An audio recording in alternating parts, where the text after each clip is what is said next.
Hey guys, it's Hella from mmgn.com. We're going to take a look at the board game Munchkin from Steve Jackson Games. This is the deluxe edition. So inside the box you're going to get a very special board. Usually Munchkin is just a card game, but you get a board with this version, so it's easy to keep track of your levels. You get one die, six-sided, standard, you know, that sort of fun stuff. You get these coloured figurines here, once again to keep track of your level and all that sort of stuff. With each figurine there is a character card, both a male and female character depending on what sex you are, and that can change throughout the game, which causes some issues. And then two card types. We've got the treasure cards, which has a whole bunch of items which we're going to get to in a few minutes, and then we've got a bunch of door cards, which is usually where the scenarios from the game come from. So let's take a look. So at the beginning of the game, everyone starts with 4 treasure cards and 4 door cards. Now the treasure cards act as your items throughout the game and they'll help you win or lose. So let's start off by having a look at what I've got. So I've got a +3 broadsword here. So that'll give me a +3 bonus in combat, but unfortunately I'm not a female and it's usable by females only. So at the moment I'm going to have to put that in my backpack to the side, which means that the item is not in play. I have a +2 sneaky bastard sword, which takes up one hand. So if I play that card, that gives me a +2 bonus, and I have one hand free for if I find an extra weapon on my travels. I also have the horny helmet, which takes up my headgear slot. It gives me a +1 bonus, but if I was an elf, I would be 3. So there are races and classes throughout the game, which you unlock via the door pile, and some cards will give you bonuses or negatives based on that. So I have a +1 bonus for spiky knees. Now as you'll see, this isn't an armor, doesn't require any hands, it's just an item that I have in my, my inventory, which gives me a bonus in combat. And finally I have a +3 wizard pointy hat of power, but it's only usable by a wizard, so I'm not a wizard at this stage, so I'm going to have to put it into my backpack. Now let's take a look at the door cards. As you can see here, I've got a class which is a warrior. Now the warrior gives me a special power which other classes do not have. So each one is balanced out. So I'm going to put that down next to my items. And I'm an elf, which gives me a +1 to run away, which we're going to explain a little later when looking at combat. And because I'm an elf now, my horny helmet will give me a +3 instead of a +1. And then I have 2 cards here, which is an out to lunch, which is a modifier for combat, and a level 1 crabs, which is a monster, which we're going to get to in just a second. Once you've got your hands spread out, it's time to start playing. Okay, so everyone starts on level 1. And basically what happens is there are 2 phases to the game. There's kicking down the door. So I'm going to do that straight away. So I'm going to kick down this door card here, and it reveals a level 1 potted plant. Elves draw an extra treasure after defeating it.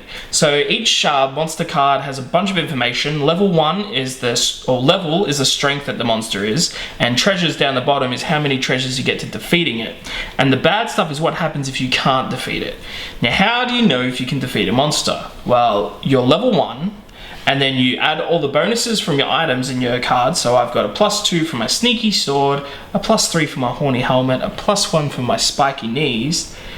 So that makes me a level 7, so I automatically trump this potted plant. Now, anyone else on the table can play cards to stop me from winning.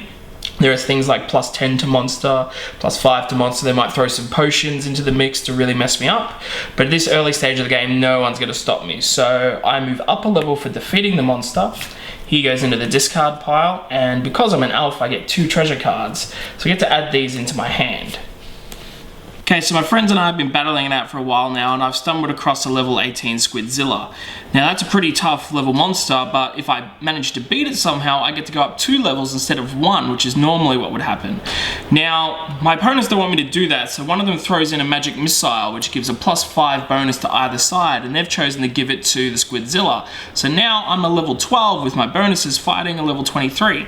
I don't really have any options right now except to try and run away.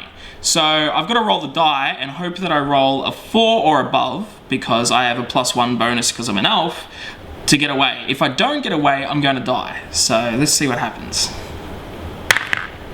Okay, so I rolled a 4 and I managed to run away, and nothing happens to me. As a result, I don't get any treasures, I don't get any levels, and all the cards are discarded.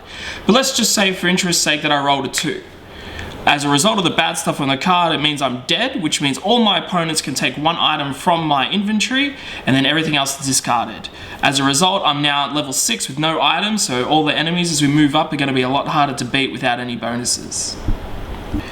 Okay, so now we're going to talk about the end game, which is the one problem I find with Munchkin. It is a lot of fun, but everyone gets to the last point and then someone pulls over a level 4 undead horse, for instance. Now they're already a level 9 plus all the treasure that they've got throughout the game, and no one wants them to win, so they start throwing +5 bonuses to the monster, another +5 bonus, another +5. Everyone just throws in all these plus cards till the monster's unbeatable. That person usually runs away or dies at this point, and then it's slim pickings for the next person to just walk in, beat the monster, and get to level 10. Once you get to level 10, you win. Now, that's the one problem I have with Munchkin, because it seems everyone plays nice until the last level, and then it's whoever's next in line automatically wins as a result. But that's basically how you win. Get to level 10, beat the monster, the treasure's all yours. So I wanted to keep the review of Munchkin short, basically because the biggest surprises are from the actual text on the cards. There's a lot of fun to be had. It's a great way to get your friends sitting around a table and playing an RPG without feeling like they're playing one of those hardcore tabletop RPGs. Basically, there's a lot of backstabbing, there's a lot of treasure, there's a lot of killing, and that's what makes it fun, especially when arguments break out, which we've had so many arguments break out while we've been playing this game. Now, the best thing about Munchkin is there's about 1 million expansions. So you've got these little booster packs like the Penny Arcade. For anyone who, you know, went to PAX, you're going to want to grab this one.